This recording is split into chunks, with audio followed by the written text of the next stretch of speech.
What size excavator is suitable for tunnel arm modification? How thick is the plate of tunnel arm? Do you know?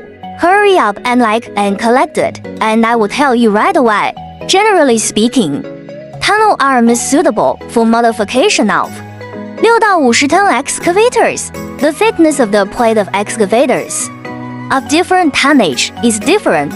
For small excavators, the plate thickness of 6-8 ton excavators is 10毫米. The plate thickness of 10-15 ton excavators is 14毫米. The plate thickness of 20-24 ton excavators is 16毫米.